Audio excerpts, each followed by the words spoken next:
This meeting is being recorded.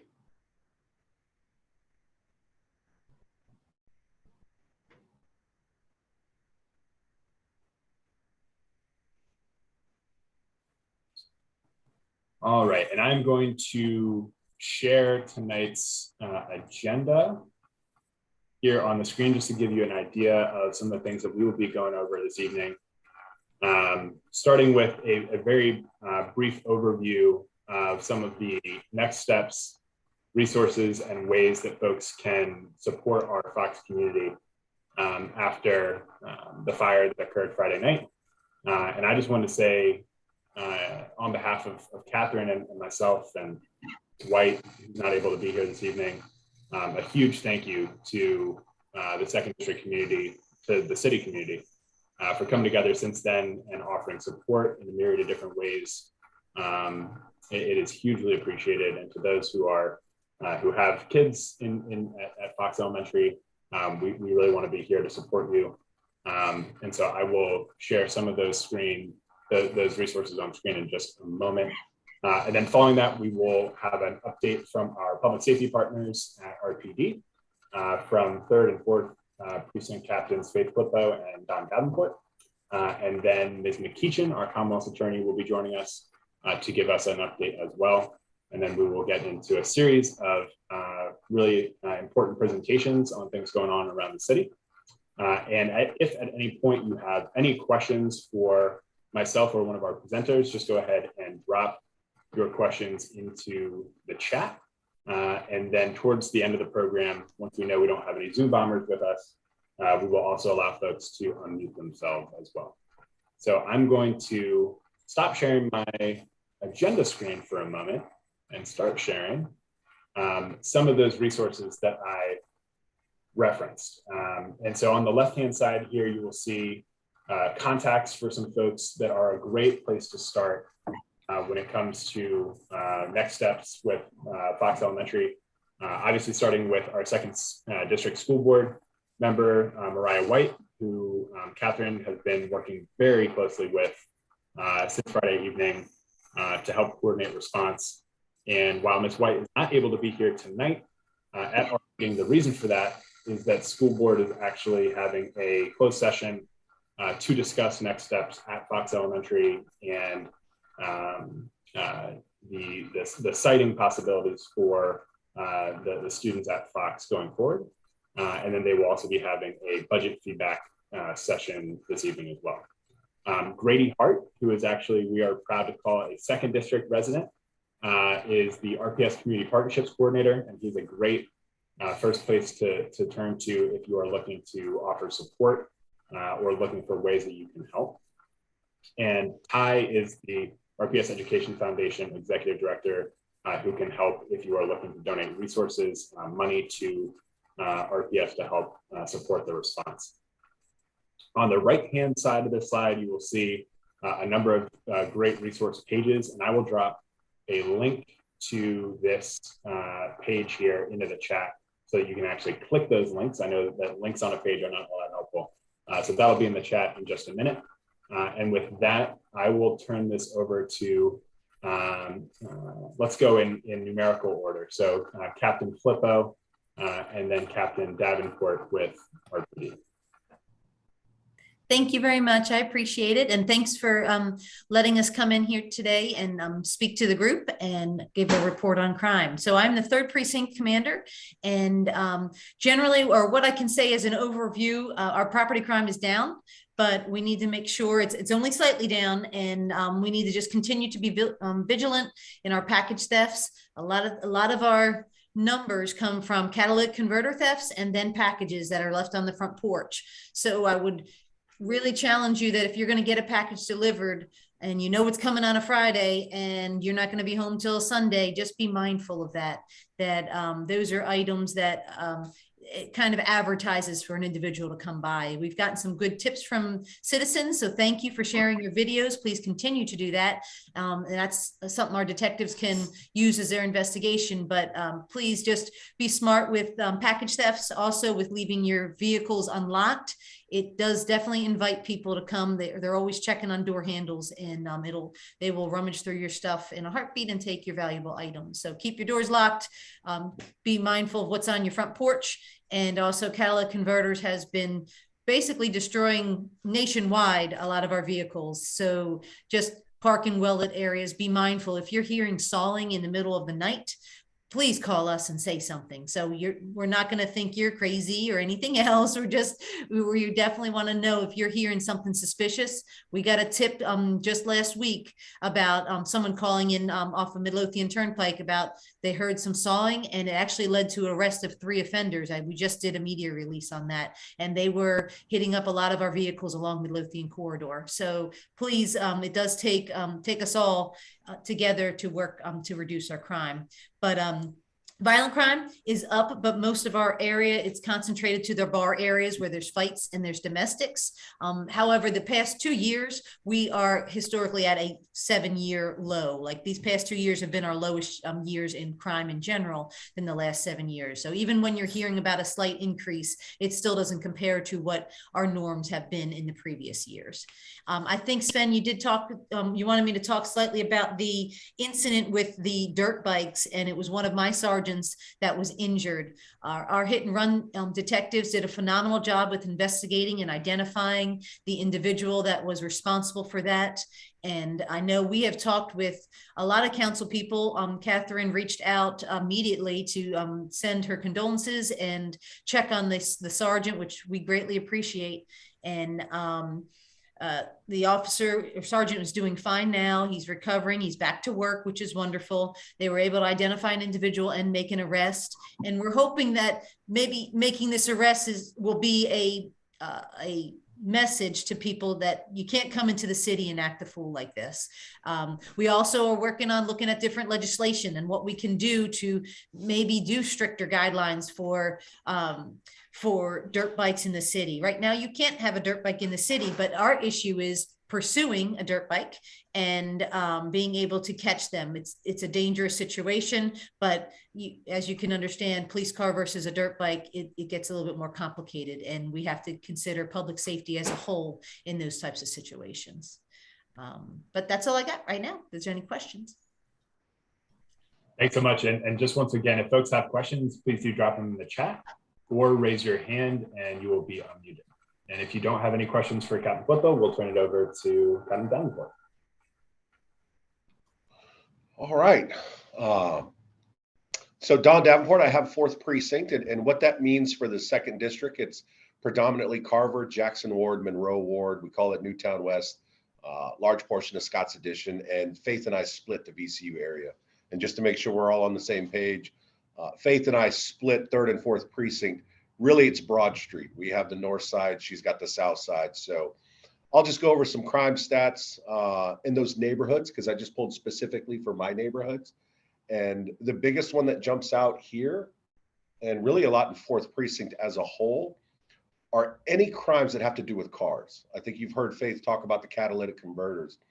I have the stats in front of me, and when I just look at our theft from motor vehicle parts and accessories compared to last year, we're at 14 versus 5. 29 cars broken into versus 19. 13 cars stolen versus 2. Historically, during winter months, a lot of people run inside, leave their car running, because it's cold and whatnot.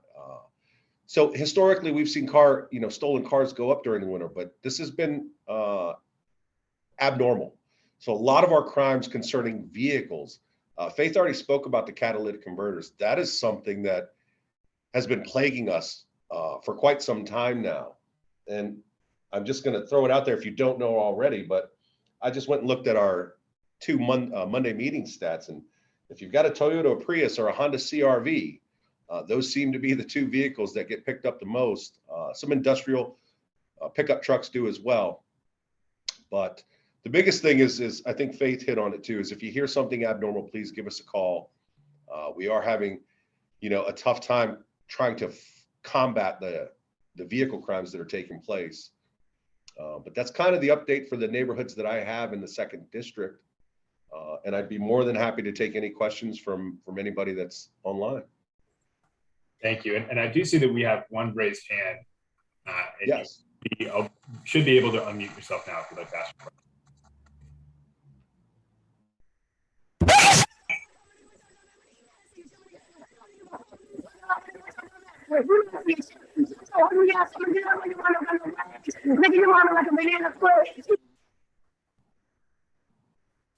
Maybe it's just on my end, but I don't think we're able to hear you very well. Yeah, I couldn't make out what was being said. Okay. If you want to try putting that into the chat, we'd be happy to address that question that way. Sven, if I could also touch, I know you wanted to get some update on the video speed enforcement. Only what I have from our SOD division was that it's still in procurement and hopefully will be up and running by the fall.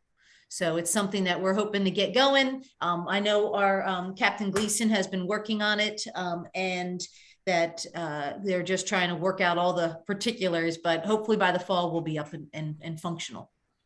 Great, thank you for that. And what Captain Filippo is referring to there is what the General Assembly has allowed localities to do. I want to say it was starting last year, is that right? Is to implement automated enforcement of speeding speed cameras, specifically in school and work zones. And I believe that council actually passed the ordinance enabling that program to be implemented this past Monday. It sounds like we are well on our way, and we really appreciate y'all's hard work to implement that program, one of the first in the Commonwealth. So really appreciate trailblazing on that front to make those spaces safer. And I think ultimately long-term, the hope would be that we can expand that technology outside of school and work zones as well. Captain Davenport, did you have any comment on that as well? No, I do not. I think Faith summed it up. That's really being handled, like she said, by our Special Operations Division. I did see a question on here in the group chat about enforcing the no cell phone while driving law. So I'll go ahead and touch on that. I was actually in Special Operations when that came about. So yes, we have to see it, number one. So if you see it, report it to us. That's one of those violations that an officer has to see that's taking place. Somebody has the cell phone in their hand, they're physically using it, and it's an infraction that we can cite. There are times that, along with pedestrian violations or speed enforcement blitzes, there are times our Special Operations Division creates different operations in different neighborhoods to go after specific things. But as far as an overall plan for everybody at 4th Precinct to target that specifically, we know as a whole when we're driving and when we're patrolling that when our officers see that, they're able to take enforcement action. So I don't know that I can specifically talk about a plan on my end to target that, other than leave it up to the Special Operations Division. Thank you for that. And I did get a direct question in the chat as well. And Captain Davenport, this is an easy one for you. How is police staffing? Well, I give you only the easy questions. Yeah, I'll take them all. Look, you got 45 people on the line, so I'll take them all. Yeah, it's I've been on the job for almost 20 years or 23 years, and it is very difficult. I can speak for 4th Precinct as the commander. I have 22% of my building that is just vacancies for police officers. So I'm operating with 22% less than what I'm supposed to have. Throw on another 8 to 9 officers because of military duty, they're overseas, they're on light duty because they're injured. So I'm looking at anywhere from a 26 to 27% deficiency in our staffing. So that is the biggest challenge that I have. While I'm on the meeting, I will say that here at 4th Precinct, I've run a pilot in the last, 90 days. Each sector, as we all know, or I hope everybody knows, has a sector lieutenant. I think it's the fan is Dave Narrows. We have Rob Fleming and Claude Picard. Well, I've needed people at 4th Precinct. So those 3 sector lieutenants and one of my tactical lieutenants are now assigned to a shift. So I've got 2 of them that work permanent night shift, where 2 sector lieutenants, you may have had interaction with him or her during the daytime. Well, they're working permanent nights. I needed to put them on the shift. I just needed somebody else. So that's the stage we're at with staffing. Thank you for that. And I will say that on the council side of things, I know council is currently deliberating on 2 items that I think will directly impact when it comes to compensation and support for public safety, whether that be collective bargaining and the unionization of police staff and our public safety professionals, as well as considering the public safety pay plan study that our understanding is we expect results back on that at the end of this month or beginning of March to hopefully implement those recommendations in this upcoming budget. But Yes, sir. thank you for sharing the on the ground reality. And I Yes, know sir. a couple other questions. Julie asks, how do we best support your work in neighborhoods? In the neighborhoods, I would say this: look, the core of policing, community policing, whatever terms we want to use, are the citizens. You know, calling us. There are many more of you than there are of us. So maintaining constant communication with us, never being fearful to call us. We'd rather you call us and not need us than the other way around. So it's just reporting things, how small it may be, but I think just being the eyes and ears, that's always the safest bet, and just letting us know what's going on. I do know in the 2nd District, we do have a lot of support. And I do appreciate that as far as the officers go. So, you talked about things in city council legislatively, and, I just need more of us. That's what I need. And I think you want me to have more of us just so I can respond to the various things that come up in all the neighborhoods. So just keep doing what you're doing. I think we have a great working relationship. You know who I am at 4th Precinct. So if you live in one of these neighborhoods, my phone number, my email address is always available on the internet, but please just give me a call. Thank you for that. And if you don't mind, I know that Commander Flippo did drop her contact in the chat. If you don't mind doing that as well, I shall. that would be wonderful. Thank you so much. For And sure. Jerome, you should be able to unmute yourself now.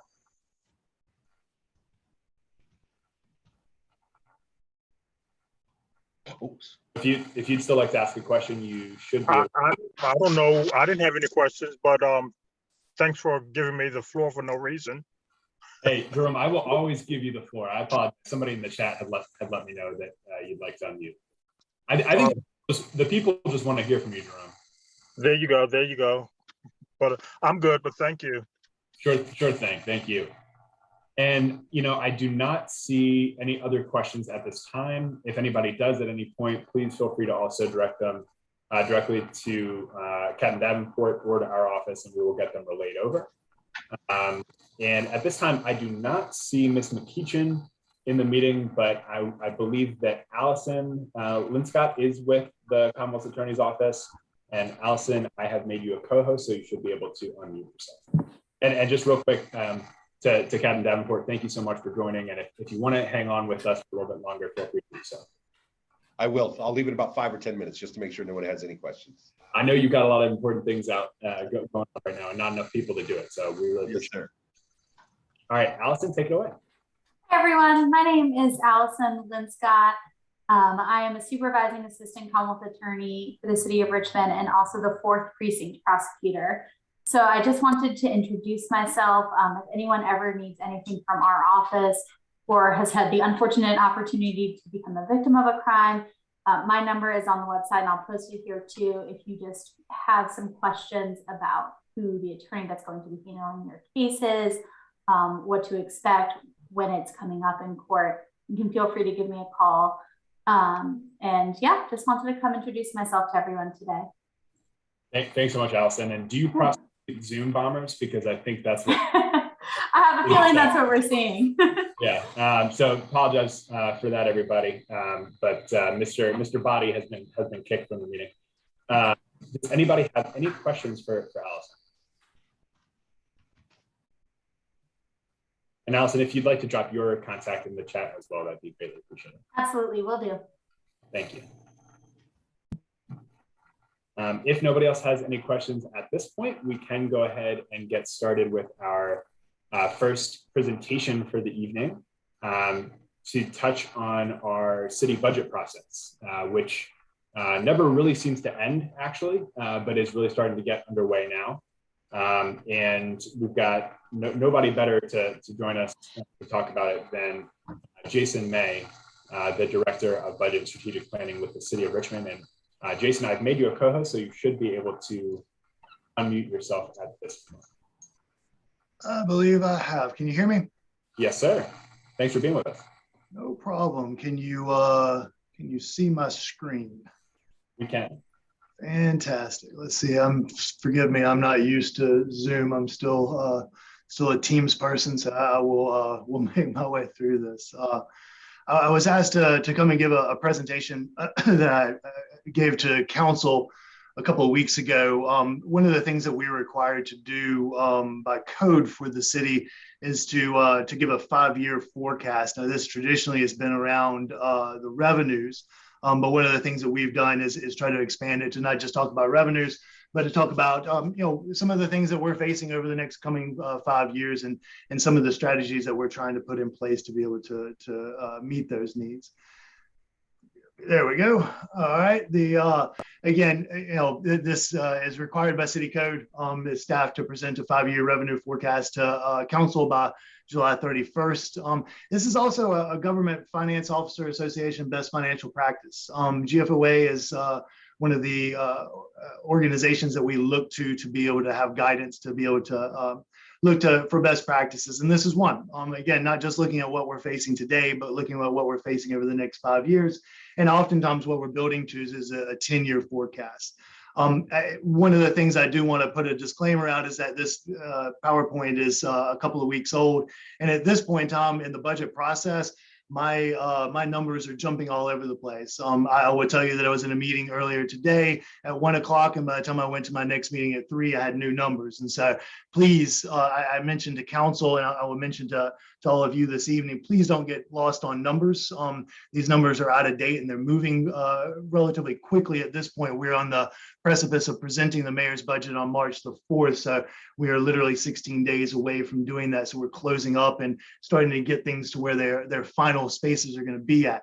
But again, down here at the bottom, the projections serve as the best estimate to help us guide decision-making. Again, early in the process, we talk about round numbers, whole numbers, big numbers to try to have placeholders while we're working through getting to a defined, refining those numbers so that we have the best numbers going into our budget.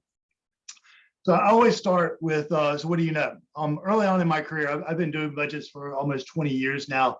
And early on in my career, I was trying to do a cash flow analysis to make sure that the municipality I was working with was going to have the cash to be able to meet payroll and be able to do some other things. And I was getting frustrated because my projections were always off by a couple of percentage points. And the finance director I was working with at the time told me this quote: there are two kinds of forecasters. There are those that don't know, and there are those who don't know they don't know. And we want to be the former. So we have to go into this with the assumption that we don't know everything. Budgets are plans, and they're the best of plans that you have given the information that you have at that moment. And so they oftentimes can change. What we look for at this point in time is what are the trends that we are seeing? What are the large high-level trends that are going to affect Richmond, not just this year, but going into the next 5 years? One of the trends that we're seeing is property values are increasing. I know that I probably do not have to tell that to anyone that's on this call. Low inventory, large demand, low interest rates have created a seller's market. One of the other things we're seeing is sales taxes increasing, both to inflation and strong consumer market. That inflation is going to be something we will talk about on several different occasions during this presentation. Labor costs are rising. There's nearly 4 million people less that are participating in the labor force today than there were when we started the pandemic.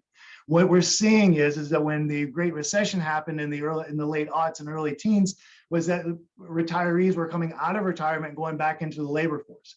The folks were coming out of retirement and going back to work. What we're seeing now is that was the exact opposite. Those that were eligible for retirement who may not have retired beforehand are retiring now in mass numbers. On top of that, you've had 12 million people over the past 4 months that have quit their job and gone to another job. And so this is an incredibly strange economic situation that we are in.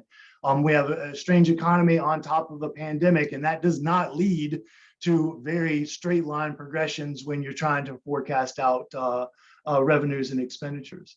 The labor force has put us to a place where it's harder to recruit quality applicants for key priority positions. And again, I always like to harp that priority positions are not just leaders. They're not department heads. They're not leadership positions. We're struggling to find accountants. If anybody's looking for something to do this evening, go on Indeed, go on Matchta and Monster or any of the other hiring sites and just Google accountant. You will find more jobs right now for accountants than anything else that you probably have seen in the past 10 to 15 years. Inflation's at a 40-year high. It actually went to 7.5% last week for CPI. This affects contracts, cost of goods, services, service delivery. It affects everything that the city does is affected by that cost price index. These are the projections that we had when we did this. You'll notice that, again, when we went in from the actuals that we saw in FY20 to what the budget was in FY21, you see we dropped. You know, this is where the pandemic hit. FY21, we presented the mayor's budget for FY21 14 days before the shutdown. We went back and we originally had that budget was at 782 million, if I remember correctly. We had to cut about $40 million out of that. And then we see in FY22, we're still struggling to catch back up. We're still looking at admissions, lodging, and meals tax that are not performing at the same rate that they were before the pandemic. And that's masked a little bit by our property tax revenues that we're seeing. But again, these numbers have moved since then, so please don't get lost on the numbers. Just looking at the trends, just want to make sure that you notice that before pandemic, we're jumping up $32 million right there. Then we drop 3, and we only get up to about 27, and that was using some one-time remedies to be able to get through that budget. Revenue highlights, again, real estate. No need to harp too much on this, but there have been large increases within that. Sales tax receipts through the first half of FY22 have outpaced what we saw last year. And we're at almost 65% more than what we had in FY 2020, which was the last 6 months that we had before COVID-19. So sales tax increasing, but that is a double-edged sword because people are spending money. People are buying Amazon, getting things delivered to them. They're paying more for those goods and paying more taxes on it because the cost of goods are costing more. So it's a little bit of a double-edged sword. Yes, it's increasing, but that's primarily due to the cost of inflation, and we're experiencing the inflation. So that sales tax increase is oftentimes eaten up by the fact that we are having to go out and pay more for the same amount of goods as we were 2 years ago, the same way that all the citizens are as well. Prepared meals tax is a little bit of a Dr. Jekyll, Mr. Hyde at this point. I like to make the joke that it feels like the city of Richmond decides on 1 month to go out to eat and the next month to stay home and not go out to eat. It ebbs and flows. What we're seeing is during the summertime, we start to pick back up. People can go eat on decks, they can eat on in parklets, other places, be able to eat outside. But once we get back into the winter and the things start to cool off, those prepared meals starts to drop off much more than what we would traditionally have seen. Again, the revenue side sounds good, but if you only look at the revenues, you only see half the picture. And so this is part of the reason why we don't just talk about revenues in our 5-year forecast, but we bring expenditures into this as well. Again, just for clarity, just so that everyone can remember, this was 808 on the revenue side. So we were operating with about a $36 million deficit at that point in time. $36 million to most folks is a lot of money. When you're talking in the relative world of $844 million, it's still a lot of money, but it's not quite the same as it is for my checkbook or yours, I would imagine. We look at our expenditure highlights again, inflation's at 7%. And this is where I talk about that inflation has not been this high since Joe Montana threw the pass to Dwight Clark until Michael Jackson released Thriller. It has literally been 40 years. Many on this call may not have been born at that point in time when we were last at 7% inflation. And it affects everything. It affects salaries, it affects purchasing vehicles. Again, Honda, Toyota, and Ford all shut down plants this year because they can't get chips to be able to build cars. You can now go and sell a used car in some circumstances and make more money off of the used car than you would have going and buying a new car. Again, it's a strange environment, strange economic world that we are functioning within. Add to that, unemployment is currently at 3.1%. Unemployment is only 0.5% higher right now than it was in February of 2019. That was the last month before the pandemic. Again, we have to bring ourselves back to those summers before, in the summer of 2018, where you would go by a Wendy's or a McDonald's and they'd have signs saying that you could come and work that day and get paid that day. we're back in that situation, except for you now have 4 million less people that are in the labor pool, and you have a COVID pandemic that's on top of that. And so unemployment and trying to hire quality applicants at this point in time is difficult. And if and when you do find them, they cost you much more than what you would have paid 4 or 5 years ago. Supply chain issues. Again, I am sure that everyone is tired of hearing about supply chain issues, but they are real. I went 2 weeks ago to a Publix and there was no bananas. There was no strawberries. You try to go find creamer a couple of weeks ago, try to find yogurt. These supply chain issues are popping up and causing mass issues, and then they go back down. And it is all due to spikes in COVID and having to shut down plants and the supply chain. Again, most of the economists that I follow will tell you that going into the pandemic, we had an incredibly lean supply chain. That was part of how we were able to buy goods for as cheap as we were, because you had things like drop ship and other things where you could go and purchase on the thing and get the item that you earned that you bought 2 days later because it was drop shipped from somewhere else. That supply chain worked very well when everybody was able to go to work. Now all of a sudden we're in a pandemic, and it has been exacerbated by 10 the supply chain issues that we would have had we not had as much of a lean supply chain going into it.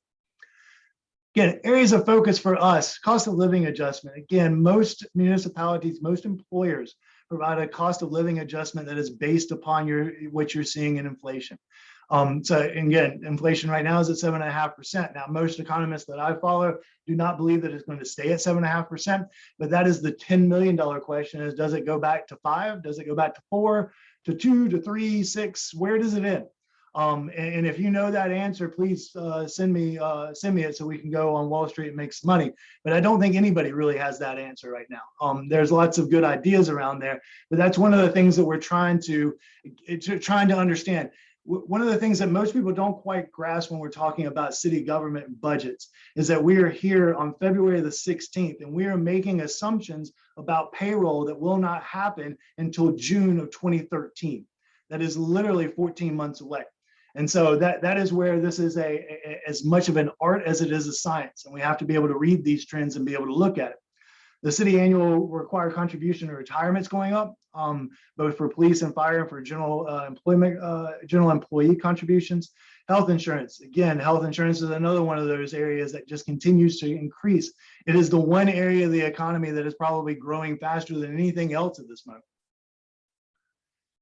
Continuing it, we're looking at debt. We are increasing our debt management, our debt payment each year for each of the 5 years. We just built 3 schools. We're getting ready to build another, at least 1 school, maybe 2 in 2024. We have $200 million worth of capital funding in FY24 for the next round of schools being built. RPS contribution, again, they're losing over $7 million of lost revenue from LCS from the state. You combine that with salary increases and the other economic indicators that we've gone over are affecting them in the same way that it's affecting us. And so that contribution is continuing to increase. Contracts, again, almost every contract that we have has a clause on it that says that the increase is chained to cost price index. Cost price index is at 7%. So you are looking at a 7% increase for contracts citywide. That hits our janitorial contracts, our security contracts, our contracts for software and technology services. There's very little that happens within the city that does not have a contract of some sort attached to it. Internal service funds, when we look at our risk management, our IT funds, our fleet funds, again, those departments operate in a business format, and their sole customer is the general fund. And so when supplies for car maintenance increases, that gets passed along to the general fund. And so the general fund has to pick up that because the fleet fund does not have its own source of revenue. The only fund that it has is the general fund. And this is accounting. I don't want to get too terribly wonky for everyone, but that's one of the things we're just trying to make sure you understand is that when we have to pay more for a battery on a patrol car, that the general fund pays that. There's not a separate account where we go to. Again, retiree health insurance, again, another area that was an internal audit that we saw last year, and as part of our best financial practices to continue increasing that. This is one of the graphs that we always try to show. One of the things I want to make sure that you notice here is that as we go through each of these colors here, you can look at personnel, Richmond Retirement System. Other post-employment benefits is OPEB. This is our school transfer. This is our school transfer for the debt that was on the last 3 schools. This is our debt. This is our non-departmental. This is where we give RAA money, RRHA, RBHA, all the quasi-governmentals that we work in conjunction with. Again, other non-discretionary items, contractuals, transfers, technology, all of this, you can go through it all. This yellow line up here, this is the one that I like to talk to folks about. Because when you get to it, that is your discretionary expenditures. And if you look at that, that is a pretty small piece of yellow that's up there, which means that when we get down to brass tacks, most of our budget goes to non-discretionary items. It goes to pay for personnel, it goes to pay for contracts, for fleet, for debt, for things of that nature. We don't have much negotiating power in those areas. And so oftentimes when we're at the end of the budget year, we are looking at this discretionary line and trying to be able to balance it with that discretionary. Final thoughts. Current path at that point in time showed us at 34.6. I can tell you that it's less now, but it's still out. And we're working to be able to get that done. Increases in the revenue hide some lurking issues in the HUD. Again, the inflation makes the sales tax go up, but it means that we're paying more for our cost of goods. Real estate taxes are continuing to show healthy growth through each year of the 5 years. Our forecast includes non-discretionary expense drivers such as designated revenues, debt, and personnel benefits. Again, that's talking about that non-discretionary items that are spent before we even get to be able to talk about the things that we would like to do the following year. One of the things I wanted to mention that Sven had asked me to do was to talk a little bit about the budget season. And the budget season is a bit of a misnomer. When I started budgets many, many years ago, it was a budget season. You had, started working on budget in October, maybe November, and you got the budget done by March and April. And then you worked on the implementation, doing some other things. Now it's the snake eating itself. My team had their first FY23 budget retreat, was held in June. It was 3 weeks after the council passed their budget. My team's been talking about FY23 since June for 8 months now. We did CIP submissions from all of our departments back in the middle of August because CIP submissions, generally speaking, are like aircraft carriers. The CIP need that you have in August is generally going to be the CIP need that you have in March.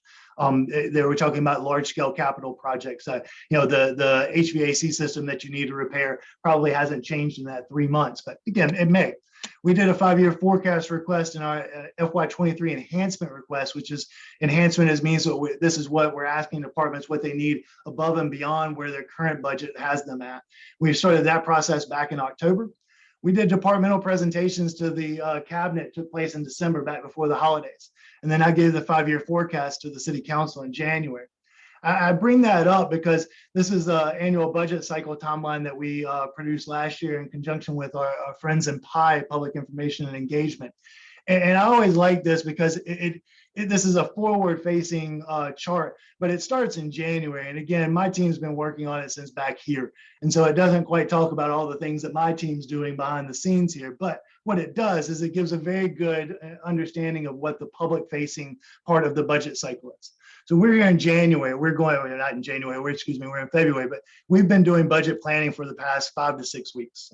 Really legit meeting on a regular basis, getting down.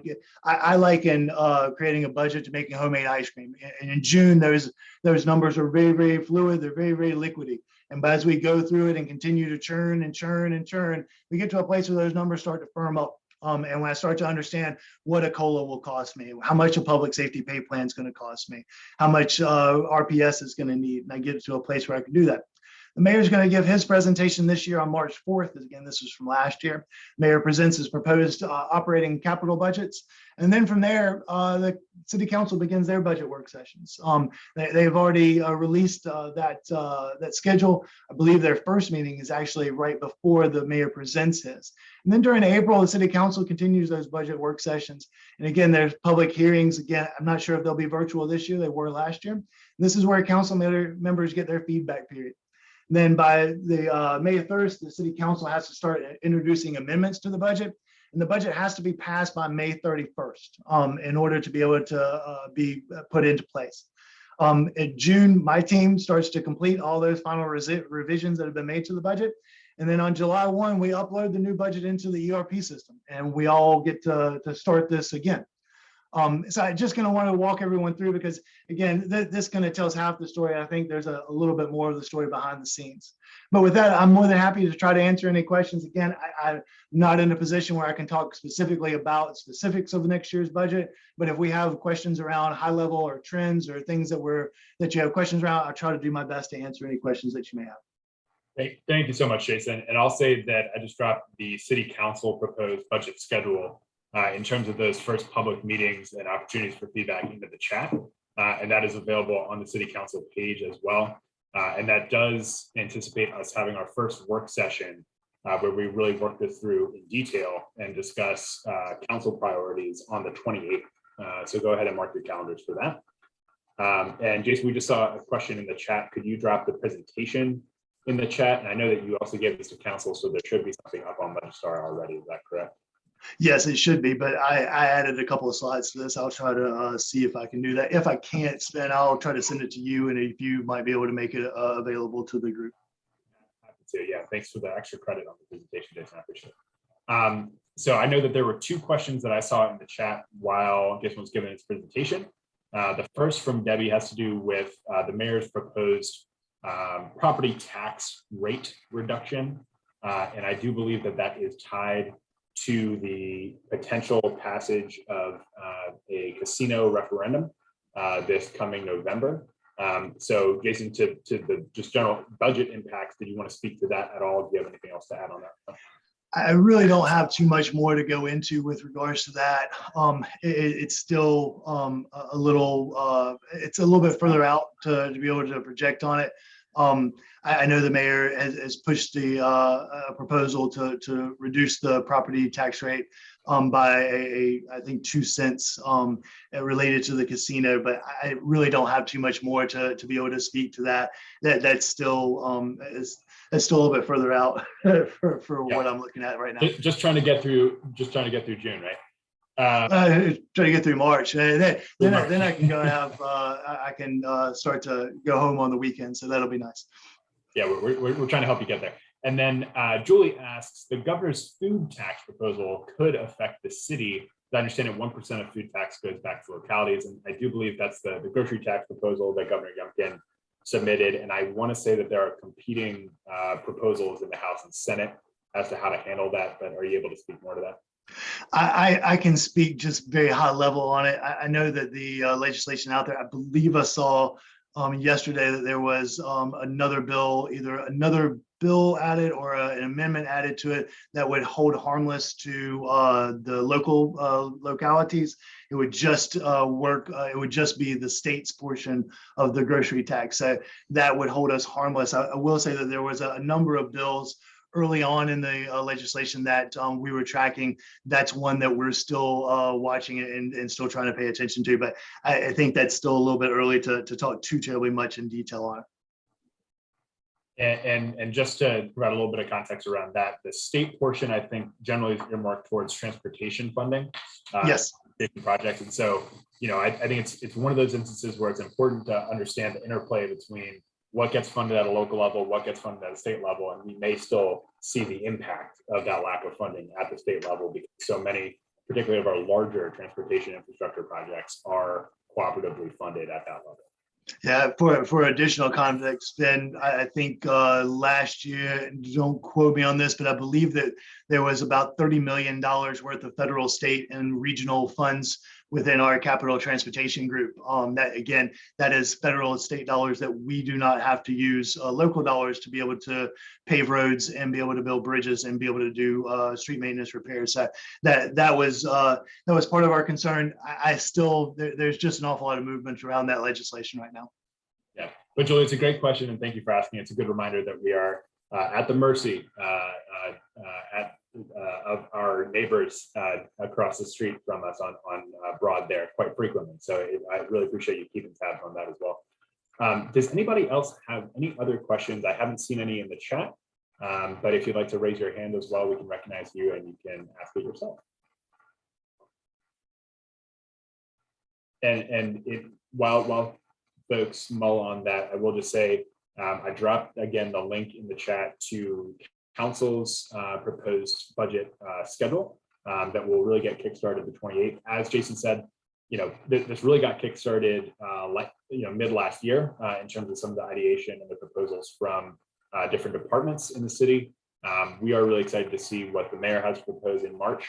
But prior to that, and this is, I think, at least the first that I've seen this in my 1 year being here, we will be holding a council work session prior to the mayor's release of his budget to discuss council's priorities, and then we'll be able to compare against what that looks like versus the mayor's proposal. And in that interim, we will be reaching out to neighborhood associations, to individual residents, to stakeholders in the second district to help solicit that feedback on what you would like to see and really think about what your priorities are for the second and for the city, whether that be our CIP budget, our operating budget, public safety, like we were talking about earlier this evening, all those different priorities.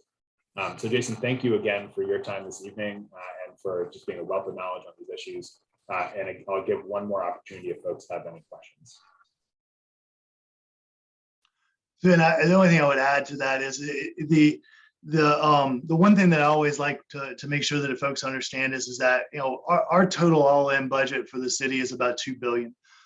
That is a combination of revenues and expenditures from a whole myriad of different places. So understanding the way that the state, the city, the federal government all work in conjunction to be able to provide funding is something that I think is incredibly important. And I would love to be able to come back and be able to speak more about that, especially around our CIP, because that's something that we are trying to expand upon. And to be able to bring additional funding into the city. Because again, every dollar that we bring in from Smart Start, Highway Safety Improvement Plan, any of the federal or state dollars, that is less city tax dollars that we have to go spend on roads. And that has been incredibly poignant for the past 3 years. I think we're just north of about $70 million worth of paving that has been scheduled over the past 4 years.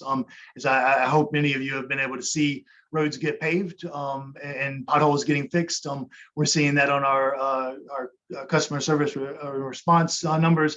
We're seeing pothole requests drop because we're paving roads. And so we want to continue to do that and make sure that we're being good stewards of the city's financials and making sure that we're being strong strategic managers of the funding. So with that, I appreciate the opportunity to be able to speak this evening. Absolutely. And we will have you back anytime. Anytime you want to spend a Wednesday evening with us, you let us know. Fantastic. And that actually leads us nicely into our next presentation, which is really geared towards providing the at the city level, at the neighborhood level, and specifically in relation to recycling service. So we actually have the privilege of having Kim Hines, the Executive Director of the Central Virginia Waste Management Authority, on with us this evening, who's taken some time out of her schedule to share with us a little bit of an update on the CVWMA operations, a little bit of background on what CVWMA is, and answer some questions. So Kim, take it away, and thanks so much for being with us. Well, hi, everyone. Thanks, Ben. Can you all see the presentation, I guess? First of all, yeah. Again, thank you for having me tonight. I know everybody's wants to know about what's going on with the recycling program, but I thought I would take a few minutes here at the beginning just to give you a little overview on CVWMA, who we are, what we do, what our relationship with the city is, and how we interact with the city. First of all, we're a public service authority. We're considered a political subdivision of the state. We're not a state agency, but we are a government agency, a regional government agency that works with 13 municipalities, all surrounding Richmond. We were formed basically in 1990 after some state legislation in the late 80s to that mandated recycling, mandated solid waste planning, where our waste was going to go. And the 13 localities, at the time, there was very little recycling infrastructure. So at the time, the localities came together to achieve the state's goals collectively. Again, we have 13 localities ranging from urban to suburban to rural communities. Total population of the area is about 1.2 million. We're governed by a board of directors, which 3 of them are appointed by city council. And we are totally local government funded, so we don't get any funding from the states, from the state or the federal government.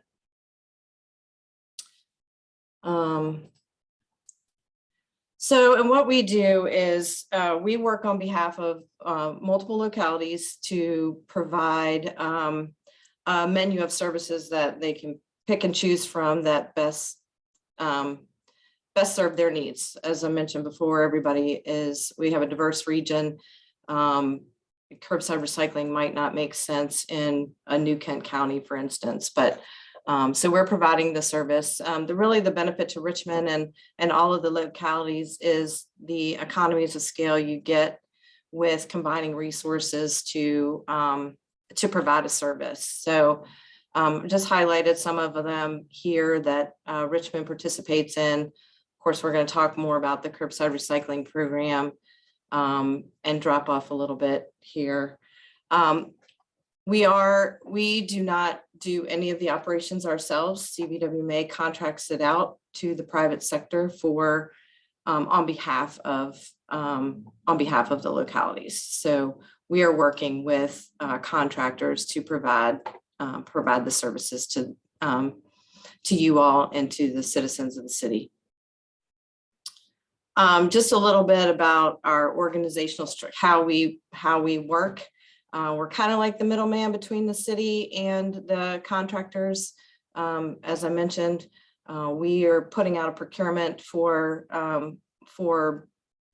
in this case, recycling services, and getting responses back, and contracting with like TFC Recycling. And then we in turn have an agreement with the city and the localities that want to participate in that contract. In addition, we provide customer service and education and outreach for the recycling programs as well. Just a little bit about the residential recycling program. We serve about 280,000 households in the region in 9 jurisdictions. About 62,000 are in Richmond. The collection is every other week. It is on a single stream basis, which means that you can put everything, all your paper, cans, and bottles in one container, and you don't need to sort it. So of the 37,000 plus tons we collect a year, about 11,000 are in Richmond or come from the city. We also have drop-off sites that collect the same material as in the curbside program.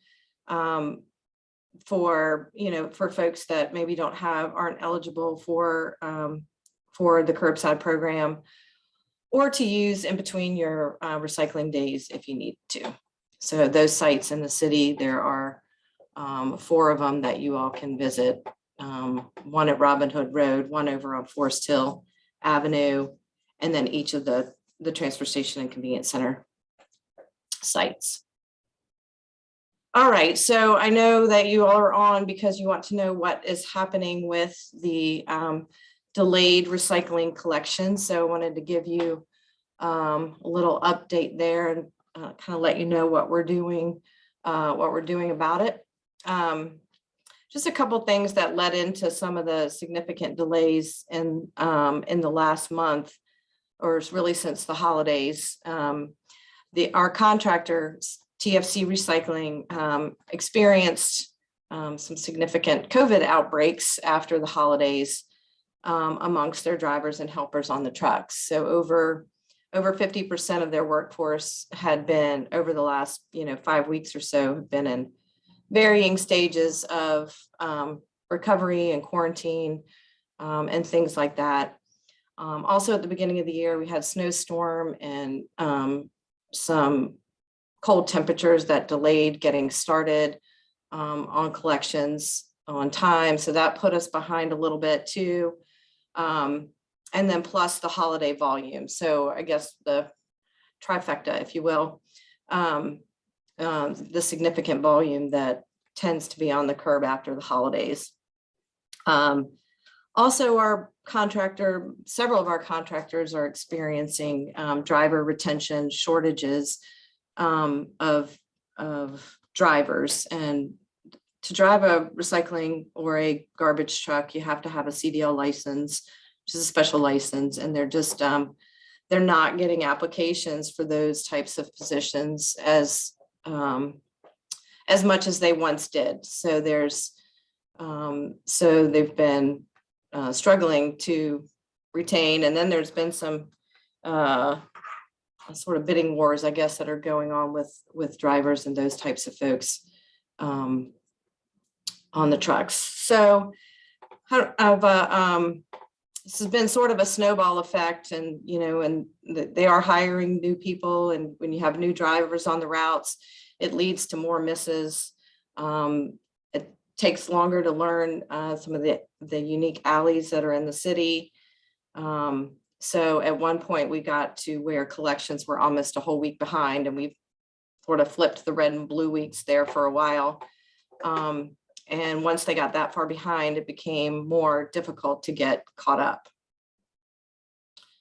And just to let you know about our customer service, we do operate a customer service center. Many of you have probably called or tried to call.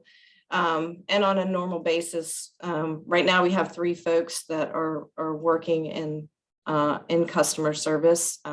We have 4 budgeted. We've been trying to hire another customer service representative. Generally, we're taking about 9,000 to 10,000 calls a month. Just to put a little bit of it in perspective, in January, we took 45,000 inbound calls, and that breaks down to some of the numbers that you see there on the slide. So I will, admittedly, our phone system isn't able to handle that many calls. So I know we've had some frustrations by folks on being able to get through and get your questions answered and things like that. And I'll apologize for that. We are working on upgrading our systems. So what have we been doing? We have been, to kind of correct the issue, we have been working with TFC and our localities to get back on track. We're supposed to be back on track February 7th.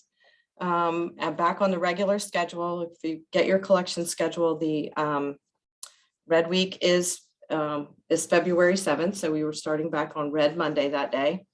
We have gotten a little bit delayed since then, and I'll talk about that in a minute.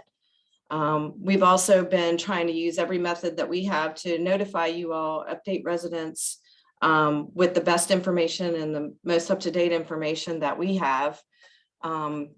So I would encourage everybody to visit our website. We are updating it a couple of times a day just to let folks know where we are. We're updating our phone messaging and trying to drive folks to the website for updates if they can't get through on the phones. Of course, social media postings and responding to messages on social media. We are trying to get to answering the phones and voicemails as quickly and emails as quickly as possible. We've worked with the local media folks to get things, to get information out to as many as possible. And of course, are working constantly with our locality liaisons to share the information.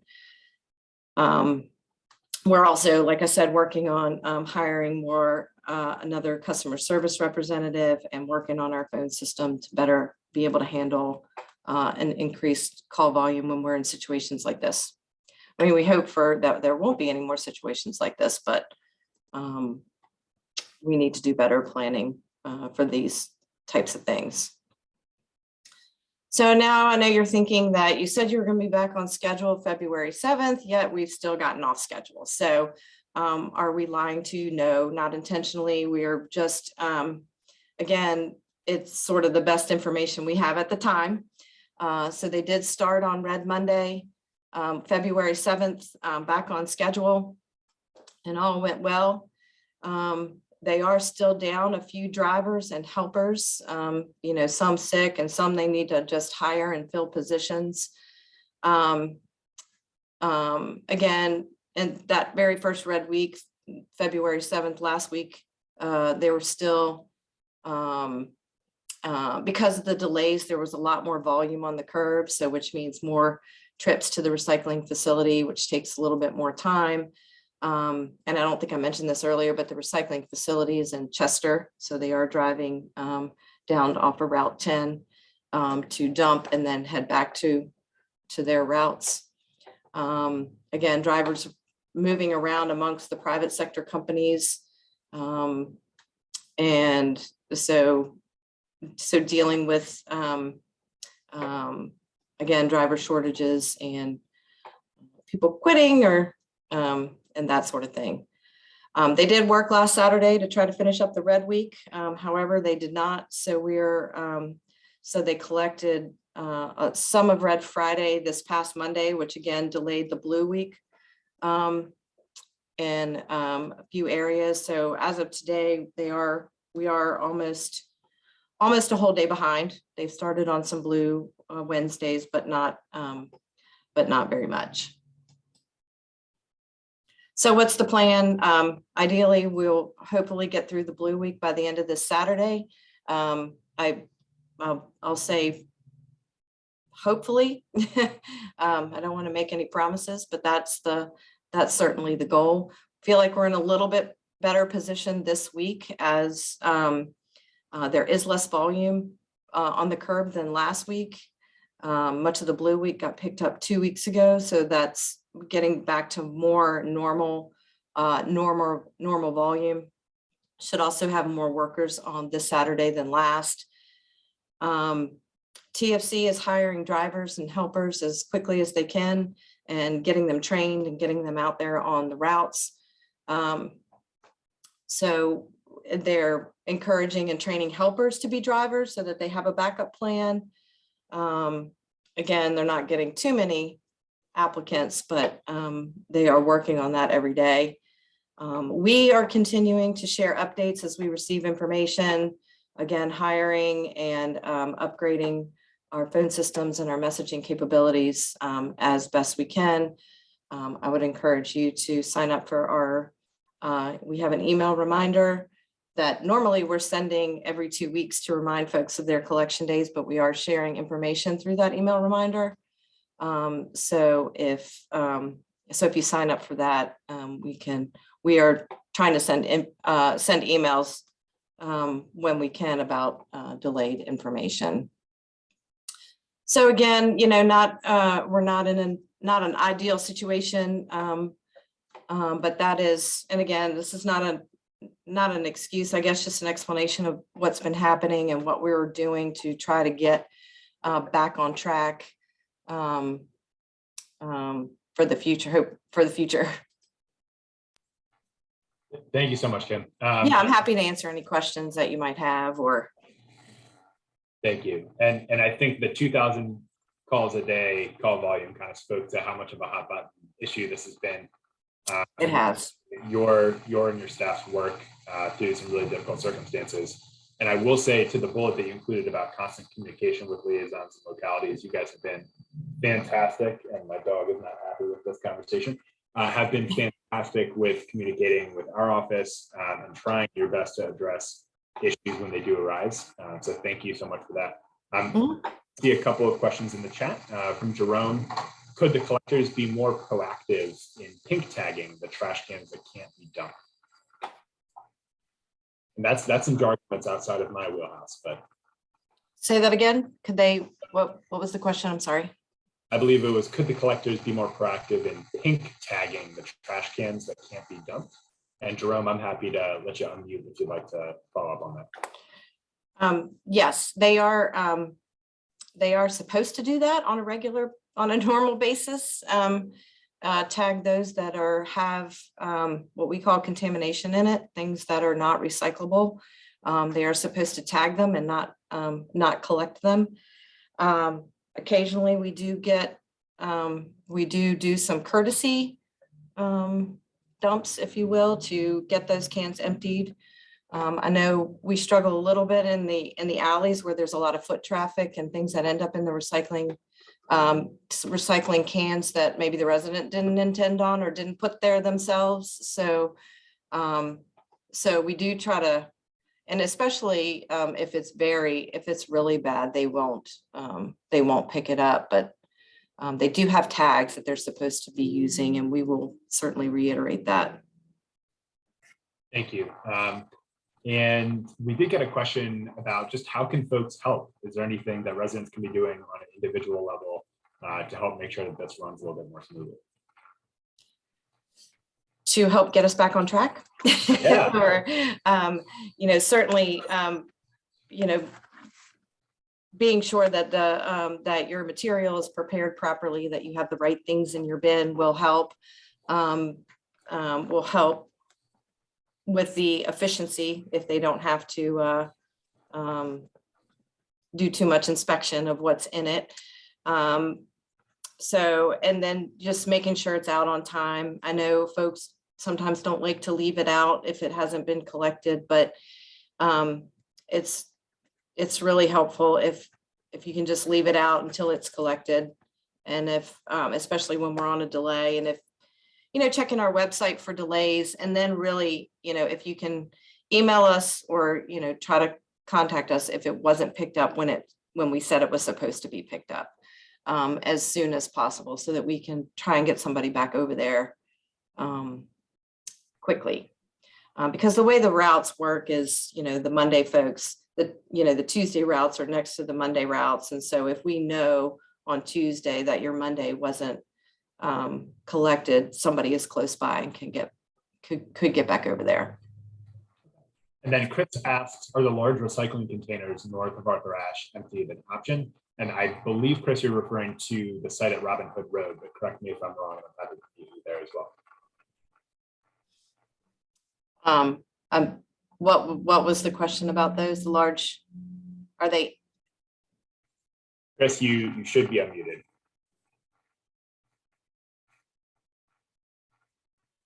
The large. Sorry, I have a, yep. I was just asking if those large, I guess, municipal recycling bins are available. Yes, they are available for residential use. So if you want to take any of your overflow there, or you're more than welcome to use those. It's the same, they accept the same materials as in the curbside program. I will say I used those to great effect when I had an apartment for the last 2 years that did not offer recycling. So thank you guys for that service as well. It's greatly appreciated. And some questions in writing prior to the meeting that I just wanted to quickly address. One reoccurring one that we get even outside of our COVID context, and that is, does this actually get recycled? Do the things that we put into the single stream can actually end up getting recycled? And are you able to speak to that? Yep, it absolutely does. The company that we use, TFC Recycling, is solely a recycling company. So they don't own a landfill. They don't, they're not taking it to a transfer station to be transferred to a landfill. They have a processing facility right here in Chester. Happy to organize a tour of anybody who might like to see it. You can go on our website, and there's a video of that we use in schools and things like that, that kind of walks you through the processing. But once it gets to the processing facility, they are sorting it out by commodity and marketing those materials to be recycled back into products. So yes, it is getting recycled. That's fantastic to hear. And I know that both for Catherine and a number of folks in our district, the environment is a huge priority. So that is great to hear. I think we've got some takers on a tour, and I know that I'd be one of them. Okay. If I can wear a hard hat. And then Send me an email. Send me an email. I'm happy to schedule something. We'll do. Good to hear that it stays local too. Support your local recycler. Right. And also in writing, we received, how does a resident apply or reapply for backdoor service if they are unable to bring the can to and from the target? If I'm gonna have to check with my customer service folks on what the process is, but certainly give us a call or send us an email, and we'll get you signed up for a porch pickup or a backdoor service if you're unable to get it out to the curb or alley. Okay, great, thank you. And I can follow up in writing on that one as well. Okay. All right, y'all. I know this has been a hot button issue, so get all your questions out now. if you still have them. And I'm going to. Well, and I'll just say thank you for your patience. We really do appreciate it, and I apologize for the issues, and I'm hoping we're going to be back on track ASAP.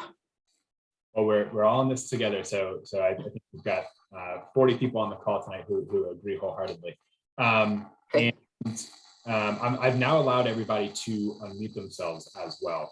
Hopefully at this stage in the meeting, we don't have to deal with any more Zoom bombers, fingers crossed. So feel free to unmute yourself.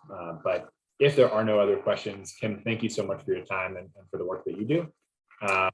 And we will certainly be in touch if we hear any other issues that arise. Have a great night. Thank you. Thank you. And yes, email me if there's any questions for sure. Will do. And we are going to turn it, keeping in the theme of local service provision and cleanliness and environmental impact as well. We're going to talk a little bit about leaf pickup and street cleaning, two programs that are administered by our fantastic folks at the Department of Public Works here in the city of Richmond. And joining us to talk about that are Vassar Sumter, who's the program manager for street cleaning, and Torrance Robinson, who is our deputy director at DPW. I will turn it over to you.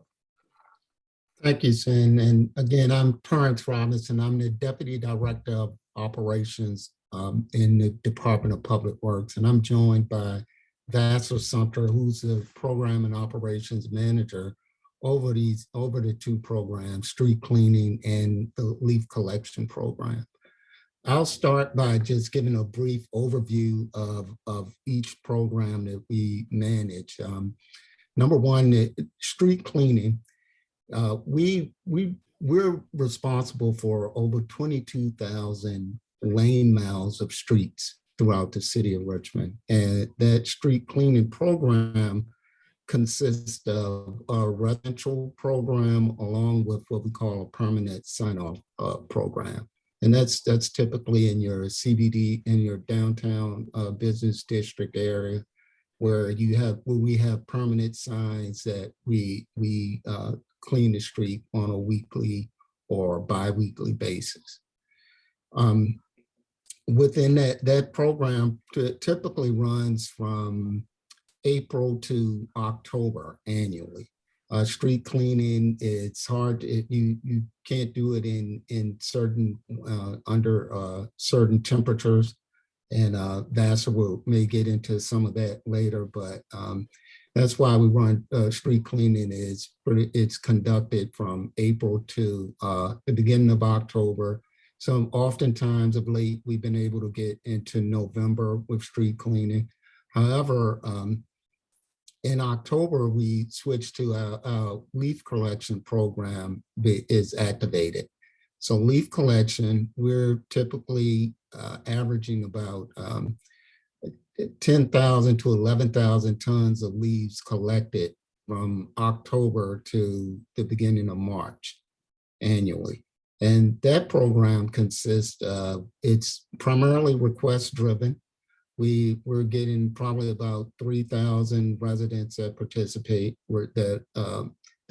participate in the vacuum service. But we also have a bagged leaf collection service, which is offered. Unlimited bags are offered in certain sections of the city from November to the end of to December. We'll collect an unlimited amount of bags, and that's per sector. However, before in October and from April through January through the end of March, we'll collect 10 bags or less, as long as they're put out by your trash cans, or by where your trash is collected. So, and put in biodegradable bags. That program operates under the LEAP program, but it operates so with trash collectors will go by, once they notice that there are bags available for collection, then we will send another truck so that we can keep the leaves separate from the trash. So that goes on. We will do it throughout the year, but however, it's primarily usage is through the end of March. With that said, I'll hand it over to Mr. Sumter if he has anything to add or any more details on the programs. All right, thanks, Torrance. I appreciate being here. I like to come to the meetings. Street cleaning is right now we are looking to begin again in the first week of March. So, and more than likely, the Fan District is going to be one of the initial areas. We've done an assessment, and I'm the one who's doing assessments. I can tell you that as far as the impact of the leaves and also the need for street cleaning is the highest in that area. But that schedule and new schedule will be coming out by the end of the week. Another part of street cleaning that nobody really likes to talk about, since Torrance got to talk about the good stuff, is the aspect of towing. So I can get into some of the details. Signs for street cleaning go up 6 days in advance. If you look at the city's website, the ordinance calls for 2. But in an effort to try to give everybody as much notice as possible, we put those signs out 6 days in advance. We only put those signs out during the day. And for example, if we're going to be street cleaning on Thursday, tomorrow, that sign would have went up last Friday so that people can get an opportunity to see it as much as possible. There are 3 groups that participate in street cleaning. One is the Richmond Police Department, who does the towing for the vehicles that don't move or comply with the signs. And then there's also the towing element, which is done by Cyberts. And then last but not least, of course, is my guys who come through and we sweep, flush. Depending on what time of year it is, to what extent we'll go into doing ADA ramps and cleaning off sidewalks.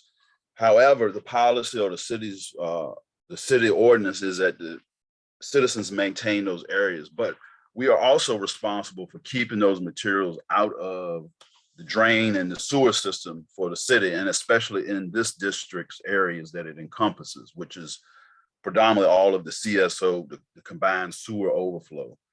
So we do make an effort to do that. However, now that we have a distinct leaf program and a distinct street cleaning program, they are not one and the same.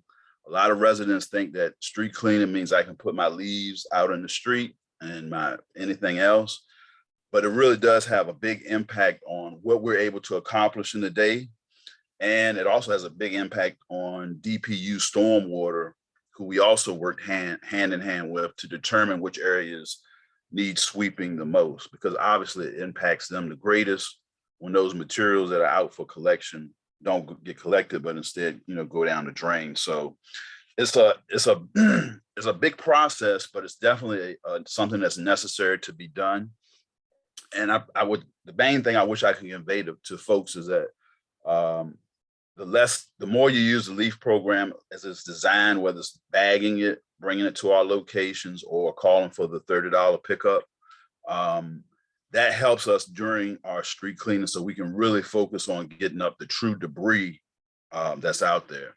We do not make our schedule based upon when we think the leaves are going to fall. As you know, this year was a particularly long time before the leaves actually fell all the way off. And we don't pick one area over another. I think that was one of the questions that we had, but it's strictly based upon once we reset from the Christmas break, we try to reassess all the areas that we sweep on a regular basis and try to tackle those that need the most attention first. And besides that, we do touch a lot of parts of the city. Anytime that you see something on the news, 9 times out of 10, we've had something to do with it. Whether it's the fire, we did some of the sweeping around there. We do a lot of litter control and beautification at the city. We do a lot of the cleanups in some of the areas that we have homeless issues. We also are a participant in the snow program. So it's a lot of pieces that are moving puzzle, but our main goal is to leave you with super clean streets and something that you can be proud of. And also the LEAF program is administered, just so you know, they're not city crews that pick up your leaves. They are contracts. They're contracted out by the city. And there's a 15-day period from the time that you call in that we say that we're going to get your leaves unless there's something going on with the weather. And you can request a leaf pickup through the 311 call-in center. And they can also take your payment utilizing your utility bill or your address, or whatever it may be. But that's kind of all I got. I'm just trying to hope I can make that, especially in this area, in this particular area, in the fan. It helps us a lot when people do move their cars, but especially helps us a lot if they don't put any debris, extra debris into the street. It really helps us a lot. And that's all I got. Thank you. I really appreciate it. And I just wanted to follow up real quick because I think you referenced the cleanup efforts around Fox Elementary, and we just can't say thank you enough for the work that y'all did to be very responsive to some of the debris that resulted from the fire and to address that in a really timely way. So thank you for that. And I know we have a number of questions on this topic, and as was referenced, I think the fan is, at least in the second district, where we've seen the confluence of these issues really come together when it comes to clogging the storm drains, accumulation in the street, and it being more difficult to clean the street as a resident because of the density and because of the proliferation of on-street parking. And then I think things may have been further complicated this past year because of the paving schedule. And so, we were looking at conflicting schedules when it came to street cleaning and leaf pickup and paving that was going on. So a lot to balance there, but I know we have a number of questions. So John, I see your hand is raised. Yeah, thank you. I want to start. One, I was very happy to see the leaf truck cleaning leaves up in the Brook Road bike lane about a week or so ago. So thank you for that. And my question is really because it's kind of a combination of street cleaning and leaf pickup, but bike lanes in particular require special care. And are they on a prioritized schedule? And what is your approach? Because if you're cycling down a bike lane and it's covered with leaves, it really becomes unsafe in terms of hitting something that would be slippery and causing a pedestrian, a cyclist to fall. Also dangerous for pedestrians. So thank you. Thank you. First of all, I'll tell you, I'm an avid biker.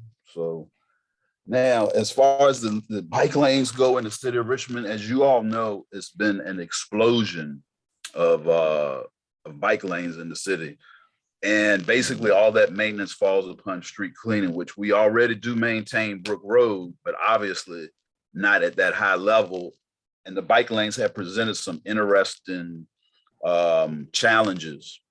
But nevertheless, something else we were talking about earlier with the budgeting was CVTA funds. We actually were able to get a specialized piece of equipment that should be here by this spring. That's going to, its only purpose is a small sweeper, and its only purpose will be to maintain the bike lane. So I think you'll see a pickup in the amount of how often it's getting serviced. But I don't know if you've seen us do it lately. We basically are doing it by hand and utilizing the leaf bandits.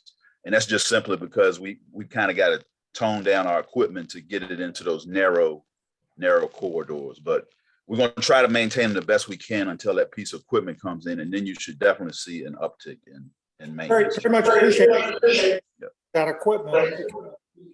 There are challenges. On the road, you have both standards that are separating the bike lane, but you also have parking right next to it. So without special equipment, it would be hard to get to. And that's also taking place on a number of other bike lanes in the city. So thank you. Yep. Thanks, John. And Torrance, did you have your hand raised? Yeah, I just want to add, and thank you for that question, Mr. Hamilton and Vassar, for your response. I do want to just add, our approach, we are trying to ramp up to consistently maintain the bike lanes. As Vassar mentioned, we have a piece of equipment that's on order, that it's been on order for a while, but it's being impacted by the supply chain delays. So, and along with our ability to hire additional resources. So we should be ramping up. We're hoping that similar to what Ms. Hines talked about earlier with recycling, we're getting a little bit of that However, we're hoping to ramp up this year and be able to get to a point where we can maintain the bike lanes and other assets much more frequently. Thanks, Runs. As a cyclist myself, that is very exciting to hear.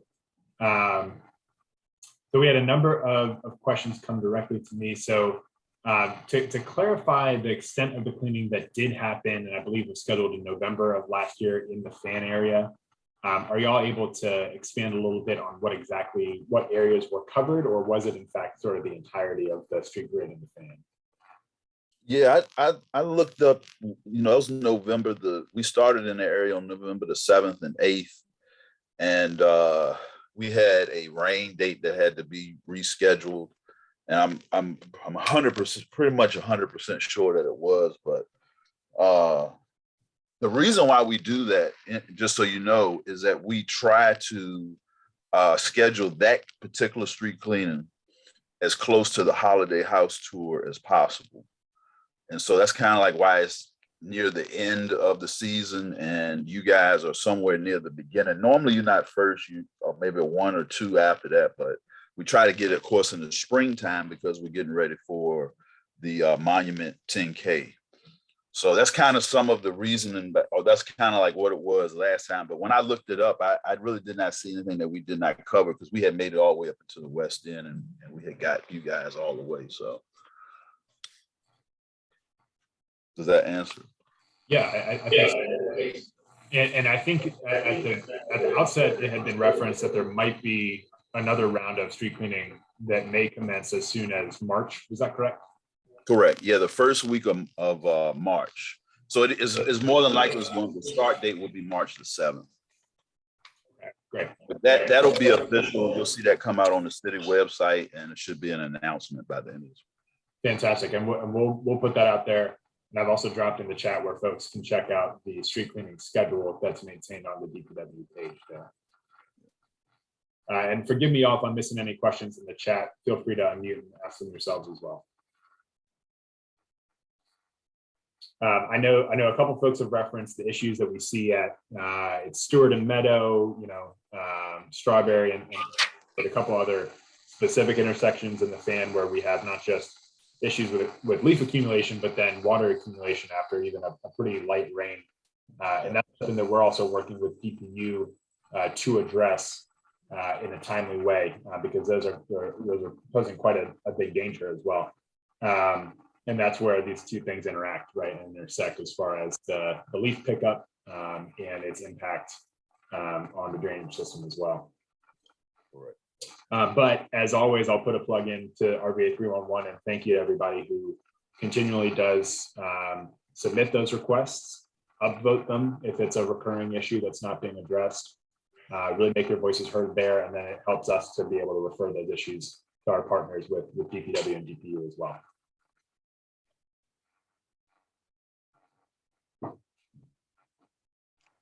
I have a question, if I may. Sure. Am I on? You are. We can hear you. Yeah, on the street cleaning, you've heard from me on this before, but I wish there were a more common sense approach about when to clean. The Granby Street on where I live in the Fan District was cleaned in late October. No leaves had fallen by then. Then they all fell in November. Then we have a soggy mess for 3 months here. They've clogged up the gutters. They've clogged up the storm drains. It is really a mess. And it's going to be, we're living that with 4 months or 5 months. Now, I'm glad to hear you're going to clean it up in March. I hope that's true. But even so, it would seem to me to make sense to at least go out and look at the streets and see whether the leaves have fallen or not, rather than clean the street when there's nothing to clean. Right. I understand exactly what you're saying. And understand, you're talking about bagging leaves and all of that. We don't have yards. These leaves that fall are city leaves. And you're telling us that it's the owner's responsibility to clean up the gutters and the street in front of their house. We have cars parked there. That can't be done. Well, The cars are parked 24/7. yeah, and Well, thank you for referencing that. I know you've reached out to our office on this as well, and it is one thing that we are, trying to be better about communicating is that in code right now in the city, it does read that the responsibility of the resident is to essentially the midpoint of the right of way in the street. That makes absolutely no sense in the fan district. That's crazy. Right, and I think the fan and some other neighborhoods in the DM district likewise really presents a lot of issues with the practicability of that. So, And this seems to be a new thing. I've lived here for 40-some years, and the streets were cleaned reasonably regularly, and nobody ever told us that we had to go in the middle of the street and clean up all the leaves ourselves. And this seems to be a new thing, is it not? well, that's a great question. In my understanding of the ordinance, it is not all that new, but I'm sure Torrance and Vassar are able to speak better to that. I will just to delineate though, that I feel like that responsibility falls on council to set the policy, right? So we need to do a good job of figuring out whether that needs to be amended. And then, our partners at DPW are the ones who are having to follow within code. So I just want to set that. Whatever the regulations are, the bottom line is the streets are not clean. I'm ashamed of it. I mean, people come here and look at this mess that's in the fan, and they wonder what kind of city is this? I said, well, they don't clean the streets, except maybe twice a year, if that. well, I like to just comment on a few things that you mentioned.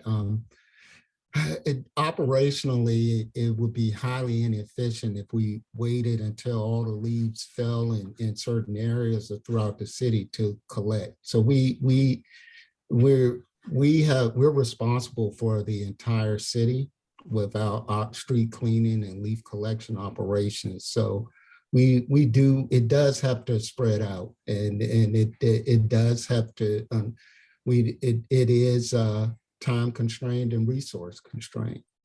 So I understand what you're saying. However, with our responsibility being so wide and with limited resources, we have to plan and we have to approach these programs accordingly. Also, we do the leaf collection or the vacuum service, which was mentioned. It did change around 2018, where we went to a request-driven service, where residents were given the option to either bag leaves or to rake leaves to the edge of their property line and get a vacuum service. So that's been in effect for the past 4 years almost. Well, my property line is practically on the sidewalk. We don't have large yards. The leaves that fall are city leaves from city trees. And they fall in the gutter. They clog up the storm drains. All right, they're your storm drains. If you don't want them clogged up, you got to clean them yourself. I've done it myself from time to time, but I don't think that's my responsibility.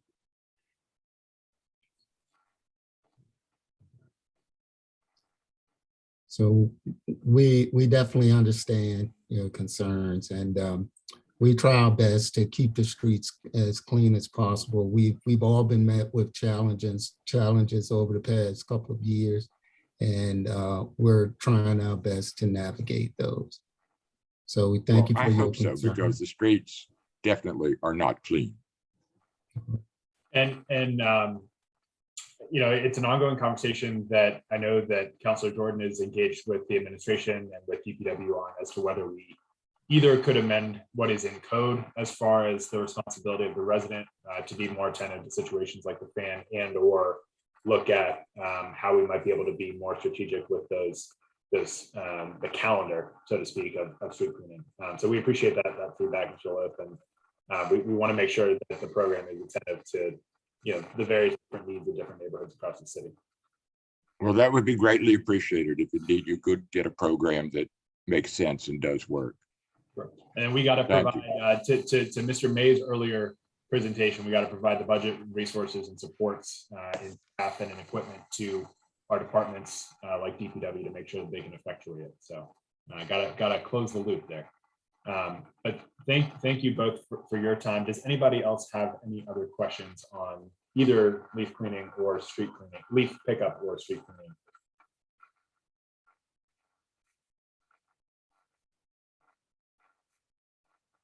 All right, well, I'm sure there will be more to come at a later date, and we look forward to hearing more about the spring schedule. And thank you again for y'all's responsiveness to the recent events at Fox and in general for the work that you do. So thank you for spending a good chunk of your evening here with us tonight. Thank you. Thank you for having us. Bye. Thanks. All right, y'all. Moving right along in our agenda.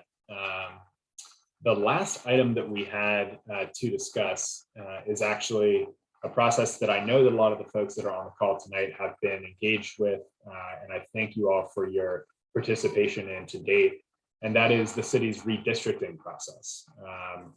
The every 10 years process of taking a look at our school board and city council districts and adjusting for population imbalances in the census and ensuring that we are keeping communities whole and together and making sure that we have districts that make sense, not just for the elected officials who represent them, but also for, more importantly, the residents who make them up.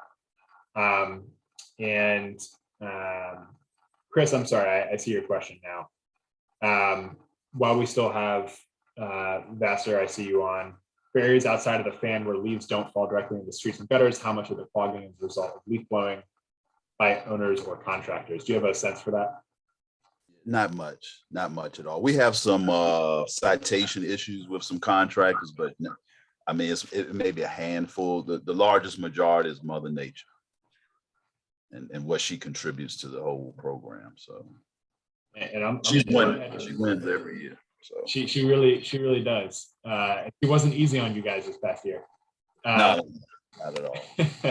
And I'll go ahead and tell on my neighbor too, because I see my neighbor raking his leaves right into the gutter every time. But I haven't confronted him yet, so I got to do my civic duty on that. Yeah.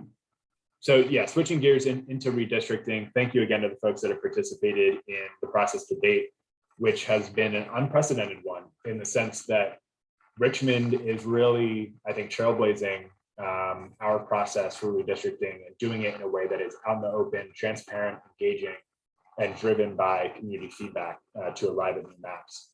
And what I'm going to do real quickly here is share with everybody on screen the product of some of the public map drawing sessions and feedback and engagement sessions that council has put on in the past number of weeks to give you an understanding of some of what that work product looks like and what might the potential new second district look like as we continue to move through the redistricting process.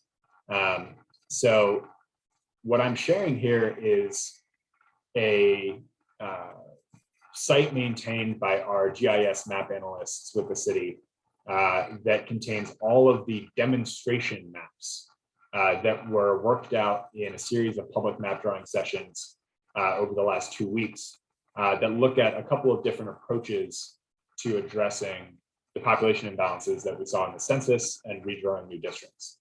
The latest iteration that came out Friday of last week from the last session is this demonstration 5, which reflects a lot of the feedback that we got from residents throughout this process as to what they would like the second district to look like in the future.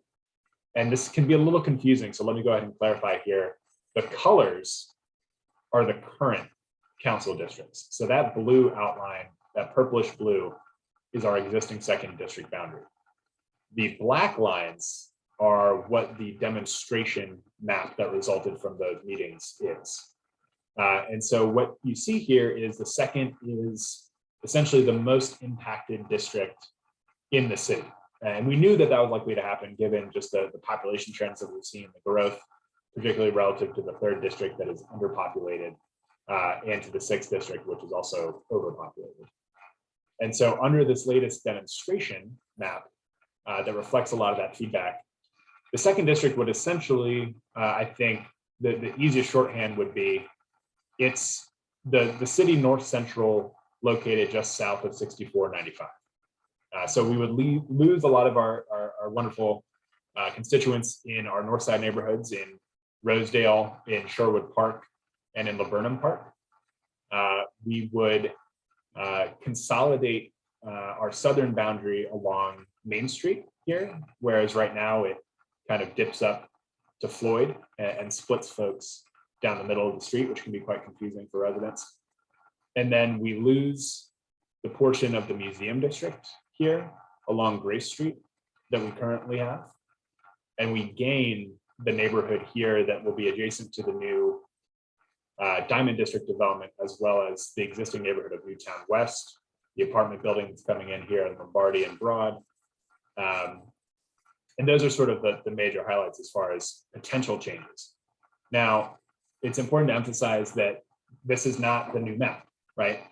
There's still a lot of decision-making to be done. Council is likely to call a special meeting next week to have council members formally weigh in on which demonstration map they want to move forward with. But even following that process, there will be a paper introduced that effectuates the map, a 45-day comment period, and further opportunity to opine and weigh in on what you would like to see. And then we don't expect adoption and implementation until May. So there's still plenty of time, but that's kind of where we stand right now. And what I wanted to provide an opportunity for here is among who we know to be some of our most engaged second district residents, because you're still with us at 7:42 on a Wednesday. I wanted to hear any thoughts that folks had on that draft map and any thoughts on how we move forward, either specific to the second district or for the city as a whole. And just to, for reference, I'll go ahead and pull up that map once again, but please feel free to chime in at this point.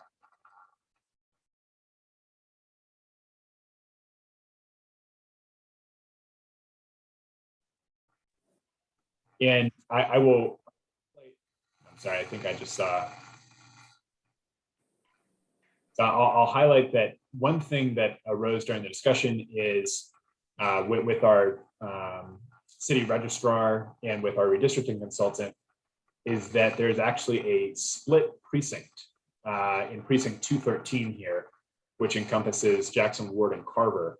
And that split precinct arose from a district line that was drawn by the state for the new state House of Delegates maps that would have created a real election administration issue where folks showing up to the same precinct at Carver Elementary would be voting for different House of Delegates members just based on whether they lived on one side of a block or the other. And so one of the things that was contemplated to rectify that in the redistricting process by our general registrar is to create a new precinct that encompasses essentially this green area that you see here and the western portion of Carver into one new precinct. And in this latest map demonstration, that would remain in the second district, but Carver as a neighborhood would be voting at two different polling locations. And one of the locations that was offered as a potential location would be Maggie Walker, Governor's Louisville. So I see a couple of hands raised, and folks can feel free to unmute themselves and chime in. John, do I see your hand raised?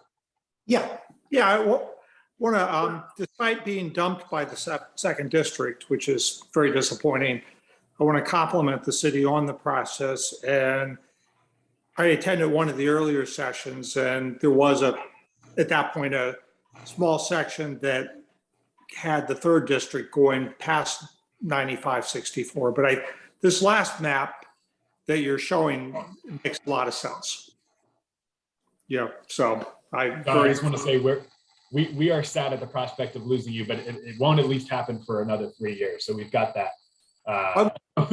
We've got that solace. And yeah, just, I mean, that's an important point to clarify too, that this is not going to affect, even if it does get passed in May, the next day. These will not go into effect until the 2024 election cycle.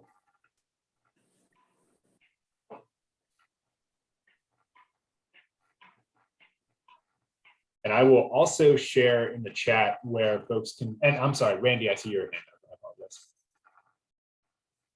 Yeah, thanks, Ben. It always struck me as odd that my street was split with some of its residents in the third district and some in the second. I have felt fortunate to be in the second district and really appreciate your advocacy and Catherine's. And I'm not entirely clear how I feel about the proposed, that demonstration map. I have been very grateful for the process and I've paid attention along the way. I think one of the things that causes me mixed feelings about this potential change is that as development increases in the Diamond District and along the Arthur Ashe Boulevard, many of the challenges that the neighborhoods on the other side of 95 and 64 encounter are very similar to the challenges that impact the Fan District and Carver and other neighborhoods that comprise the second district. So I think going forward, one of my chief concerns is really having confidence that our challenges will be as well addressed when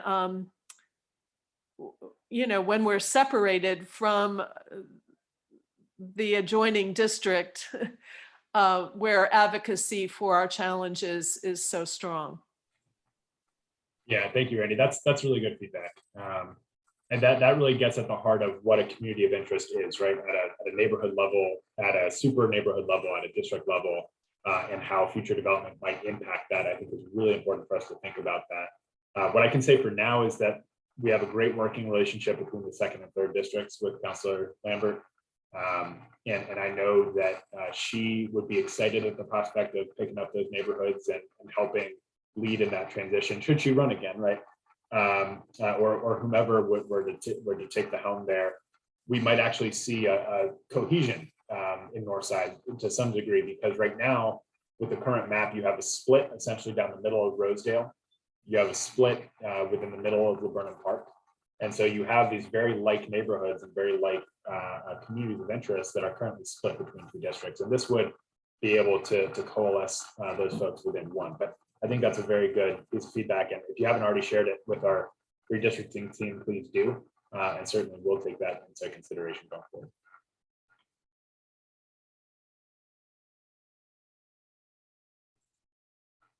All right, any thoughts or questions on redistricting? I did drop the link to the council page on the redistricting process in the chat. It lays out next steps, opportunities to opine. There's a comment survey. There's an ability to view the maps that I just pulled up on screen, and I'll drop the link directly to those as well. And importantly, there's an ability to go back if you weren't able to tune into either the map drawing sessions or the educational sessions, to go back and take a look at those as well. I did want to take a moment as we near the end of our meeting here and recognize some folks that are serving in various capacities as second district appointees to boards and commissions and doing really fantastic work out in the community and in partnership with our office. And if I leave you out, let me know, because I know we have a lot of very engaged people on the call right now. But first and foremost, I want to recognize Nettie Seagraves, who was instrumental in helping us out with the community cleanup this past Saturday in and along the site where the inclement weather shelter currently is located along Arthur Ashe and Hermitage. So Nettie, if you want to introduce yourself to everybody on the call and give us just a little bit of what you do in your position with the Queen City Commission. Sure. Hi, my name's Nettie Seagraves. I'm in Rosedale, so currently District 2 citizen volunteer on the Clean City Commission. And we'll see if I get to stay in District 2. But I joined last May and generally focus on cleanups of litter or any other cleanup issues within the city. So if in District 2 or anywhere in the city you see somewhere where you'd like to do a litter pickup, please get in touch with me. I can put my email in the chat for everyone. I did just want to note that for our community cleanup we had on Saturday, we had a great turnout with 48 attendees, 16 of those identified as being in District 2. And we had representatives from the City of Richmond, Commonwealth Catholic Charities, the RPD Hope Team, Clean City Commission, myself, City Council with Sven and Amy Robbins, RVA Clean Sweep and also the Rosedale Civic Association. So I want to thank everyone who came out. Hopefully we'll plan another cleanup soon. And once again, if you see anywhere you'd like to do a cleanup, please get in touch with me. And Nettie, does that cover to if you've got leaf accumulation on your street, or are you going to come by with a broom? I have a lot of thoughts on the leaves. I know the Fan District is a little bit different since they don't have yards. I was raised as being a good city steward, and that I clean up the leaves in the street in front of my house. I now follow the prophecy of Doug Tallamy, who wrote Nature's Best Hope, and I dump all the leaves in my yard. I'm incubating insects for the birds to eat. So, love it. I love it. The highest and best use. Yeah. Yeah. So if anyone's interested in learning more about leaves, I'd say reach out or look up Doug Tallamy and learn about how to do more natural things. But I will, on the next Clean City Commission meeting, I will talk to them about leaves and maybe how we can do some more education on people. If you have a yard, taking care of yourself, you can do with the leaves instead of throwing them out or pushing them down the storm drain. And that could be a good collaboration with the Green City Commission and really yes, how we can compost and make highest and best use of those. So thank you so much, Nettie, for the work that you do. Did an awesome job on Saturday. Folks could have been out there, at Belle Isle. It was a beautiful day, but they were there with us cleaning up, and it was really, really appreciated. It made a difference, I think. So thank you. And I know Kathy Saunders was on earlier. Kathy, if I'm just not seeing you in the attendees, I apologize. But I could also understand it's been a long meeting if she did have to hop off. Kathy is the 2nd District appointee to the Aging and Disabilities Advisory Board. It does really important work helping to connect the city to our elderly population in the 2nd and across the city, and provide for services and outreach to folks in the 2nd District. Leighton, I know that you serve on a number of different city adjacent boards and commissions, and forgive me if I'm not recalling right now which ones. I'm the chair of the Parks and Recreation Advisory Board. There we go. There we go. One near and dear to our hearts. Well, thank you for that. Me too. Anything that you want to share with the group as far as how folks can get involved, or any? I'm going to put my email in the chat, and if anybody has any questions, just and Elaine is on here. She is the 3rd District rep as well, and make for a great team. And it's just Parks and Rec is I think the best run department in the city. They make more out of a dollar than anybody I've ever seen. They can just make it go far. And I love Chris Felke and his staff, and the staff loves him. And so it's a joy to work on this board. But I'll put my email in the chat, and people have questions, just let me know. Awesome. Thanks so much, Leighton. And if anybody else that I am missing this evening is serving on a City of Richmond Board of Commission, please let me know, and we'll give you a shout out. We want to continue to hear those updates from you guys on the critical work that you're doing across the district and across the city, and let people know how they can plug into it. And I will also drop in the chat information about where you can go to find more about other boards and commissions citywide on a whole range of different issues that need your expertise and your background and your civic willingness to pitch in. And there is an upcoming deadline in March 15th for filling the next kind of tranche of boards and commissions vacancies. So please consider that as you consider how you might want to give back to the city. And at that, it's been a marathon meeting, y'all. So if anybody has any other questions, comments, thoughts, anything for the greater good, please let me know. All right, and please do hold Catherine's family in your thoughts right now. Everyone's fine, but one never knows, right? And so we just if we've experienced anything from Friday evening, we all gotta stick together as a 2nd District family, as a city family, and really appreciate y'all's time this evening. Looking forward to coming all together again back in March, and have a wonderful evening, everybody. Thanks.